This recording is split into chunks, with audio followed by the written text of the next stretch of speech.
Hello and welcome to the Cyprus Cricket TV Kypros Cricket Weekly, powered by Harikari, Bao Financial and Chartwell. I'm Roshan, with me, President of Cyprus Cricket Federation, Mr. Mohammed Hussain. Hello sir, welcome to the program. Hello, Roshan. Thank you very much. I know you had quite a busy weekend. So can you share more details with us? Yes, Roshan. Thank you for asking. I was in Greece last weekend delivering a level 1 coach course. They had asked for our help, and we felt obliged to help our neighboring country, Greece, to help them deliver their first ever ICC level 1 coach course.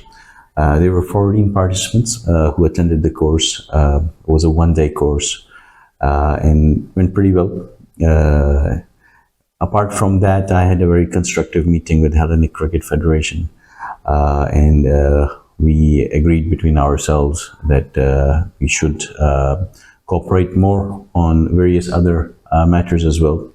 So as a matter of fact, we will be sending our women national team next year to Greece in 2025 to take part in a women T20I tournament involving the Greek national women team, and hopefully there might be one or two other teams joining Greece and Cyprus in that tournament.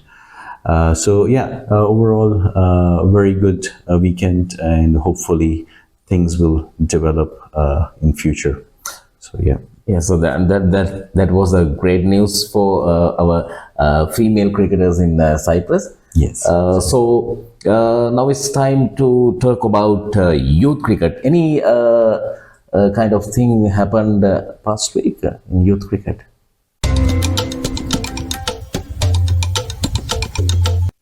Yes, Roshan, we continued with our school's cricket program, and we visited 4 different schools in Limassol this week. Now, we have Easter break, so we will continue in 2 weeks' time with our school's program. But we also had our Saturday cricket session. Again, more than 30 kids attended the Saturday cricket session. This is what happened with youth cricket, 4 schools in Limassol plus Saturday cricket. That was youth cricket. Now it's time to move to talk about men's cricket.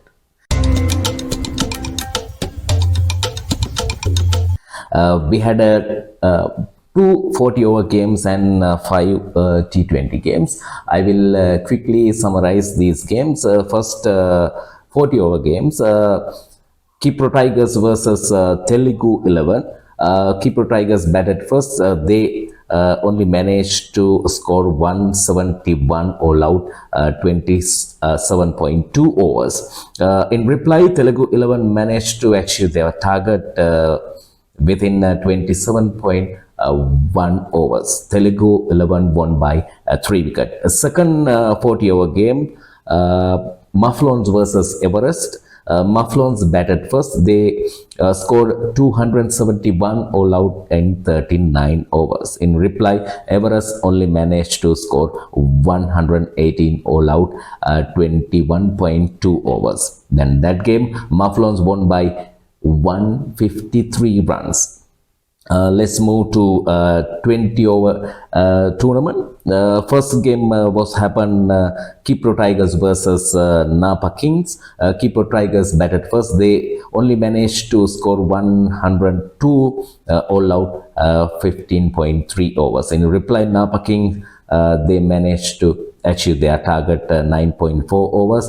Napa won by 7 wickets. Second game, Black Caps versus Punjabi Kings. Black Caps batted first. They scored 137 for 6 loss. In reply, Punjabi Kings only managed to score 89 all out. Black Caps won by 48 runs. Third game, Marco versus Al Fateh. Marco batted first. They scored 150 for 8. In reply, Al Fateh managed to achieve their target within 10.5 overs. Al Fateh won by 8 wickets. Fourth game, Lankan Sport Club versus New Limassol Maflons. Lankan Sport Club batted first. They scored 166 for 9 wickets. In reply, New Limassol Maflons only managed to score 135 all out. Lankans won by 31 runs. For fifth game, Sri Lankan Lions versus Maflons. That was a very important game for both teams. Sri Lankan Lions batted first. They scored 192 for 8 loss. In reply, Maflons managed to achieve their target within 16.5 overs. Maflons won by 6 wickets. Now it's time to summarize these matches. So, what do you think?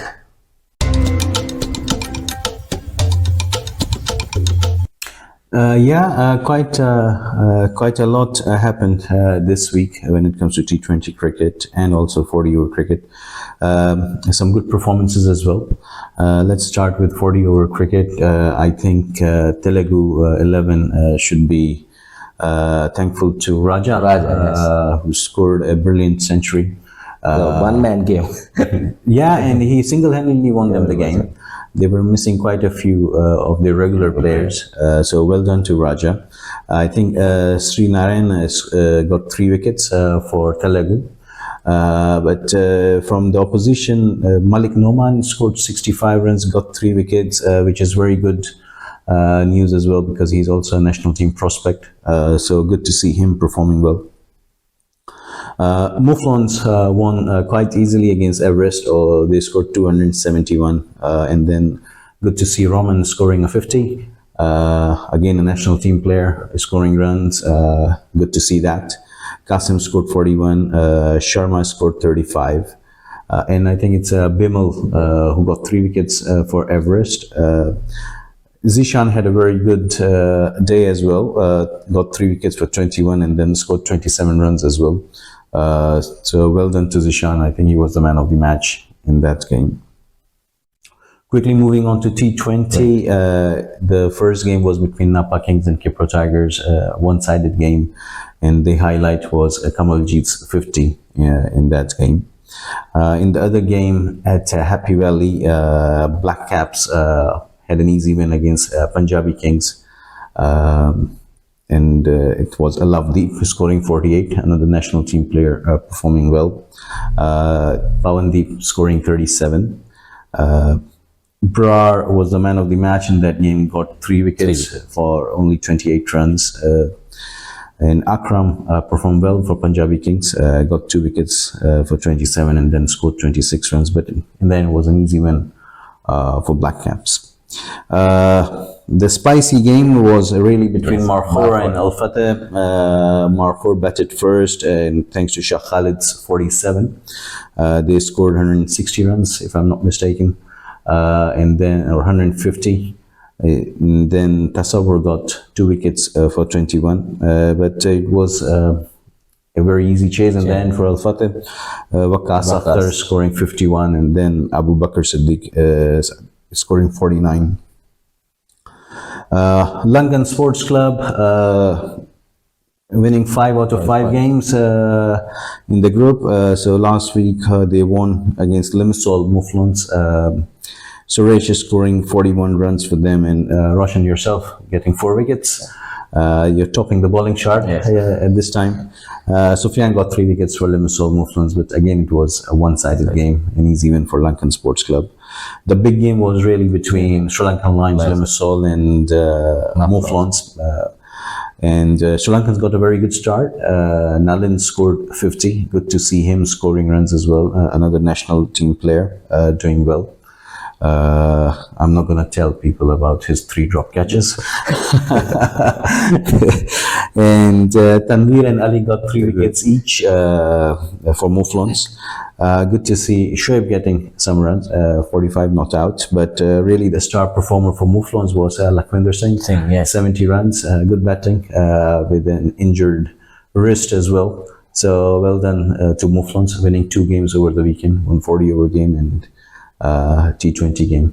So although they are not on top of the group, neither in T20 nor in 40 over, but they look well set to top the group, both in 40 over and T20. Okay, can you nominate the performance of the week? I think it's pretty straightforward this week. Raja scoring a century, winning the game for Telugu 11, so well done to him. Although Lakwinder performed well for Muflons as well, but I would say Raja easily was the performer of the week. Okay, can we quickly summarize what now? What's the position of team point table? Yes, looking pretty interesting at this time. In Group A, I think it's between Amdocs, Nicosia Tigers, and Telugu 11, and it may all go down on net run rate. But I think the most interesting game, or the key game, would be between Amdocs and Nicosia Tigers, which will decide the fate of the group, which two teams will go through. In the second group, Muflons, Punjab Lions, and Sri Lankan Lions.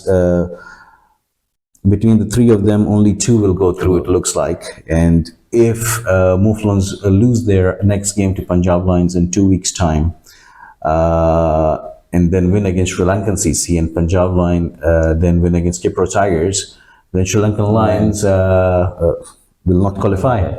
And if Muflons win against Punjab Lions, then Muflons and Sri Lankan Lions will go through. So a lot depends on the game between Muflons and Punjab Lions in 2 weeks' time. And I think that Sri Lankan Lions all of a sudden will be supporting Muflons. So yes, big game in 2 weeks' time.